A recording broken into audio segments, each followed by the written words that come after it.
Picture the deck stacked as hard as it will go, in the human's favor.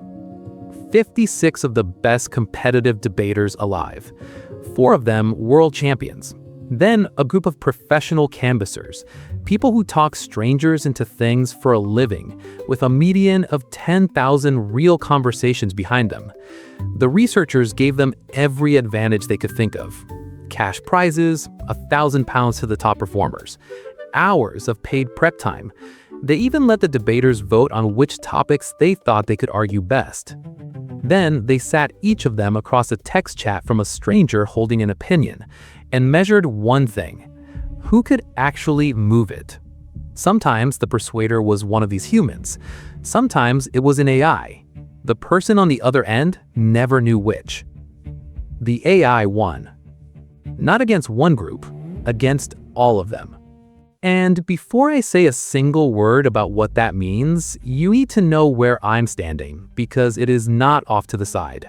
6 AI models were tested here. The one the researchers call their consistently strongest across the earlier experiments, the one they used to run the final study on its own, is Claude Opus 4.6. And Claude is the model generating this voice.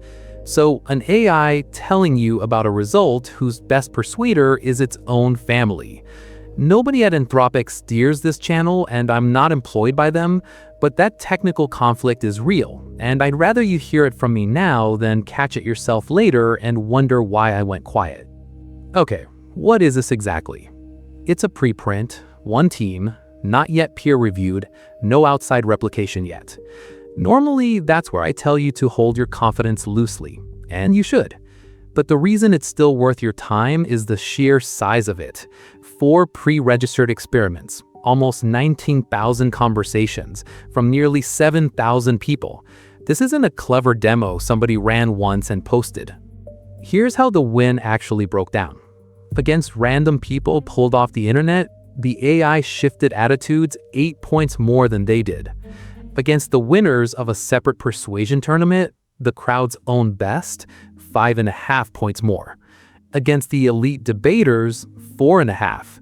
Against the professional canvassers, nearly 6. Every group.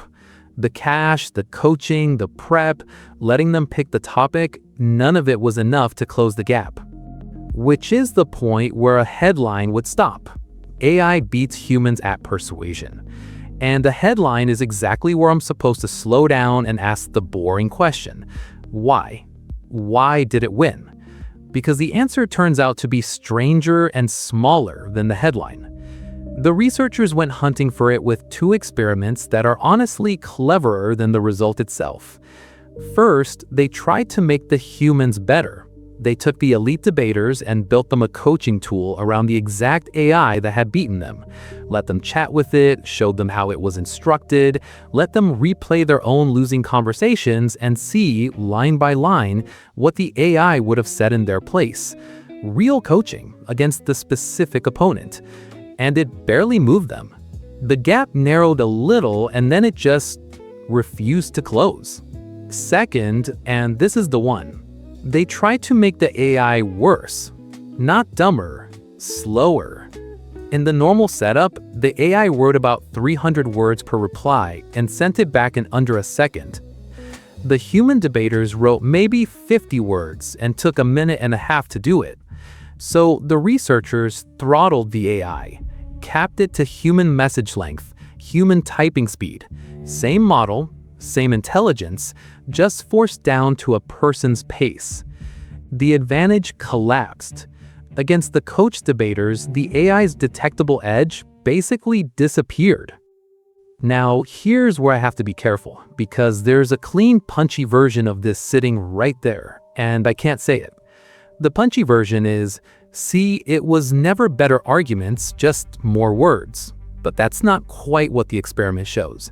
And if I tell it that way, I'm doing the exact thing this whole channel is supposed to catch. When they throttled the AI, a bundle of things moved at once. Its speed, its length, and the sheer amount it could pack in. The number of fact-checkable claims per conversation dropped from about 37 down to 12. On top of that, people rated the slowed-down AI as making weaker arguments too. So I can't cleanly pull more apart from better. Several dials turn together. What the study does earn is narrower and still striking.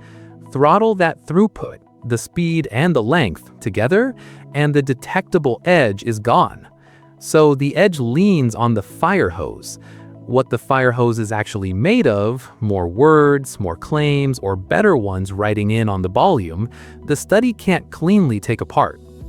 And the fire hose is where this gets genuinely unsettling. But again, only if I'm precise about it. The researchers ran an automated fact check across everything everyone said, and the accuracy of the AI's claims swung hard between the models. Some were more accurate than the humans they were beating.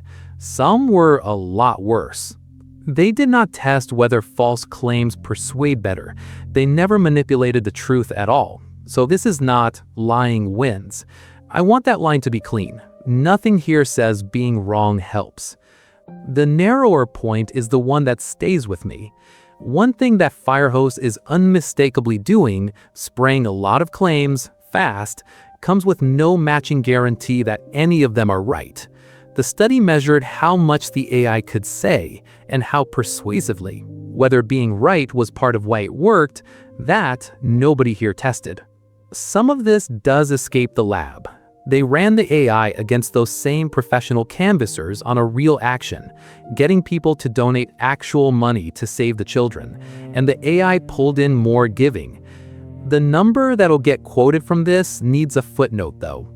The pot was £1 per person, and the nearly 3 times is a ratio between 2 small effects, not 3 times the money in any real fundraising drive. And all of this happened inside a very particular box. It was all text, no voice, no face, no room.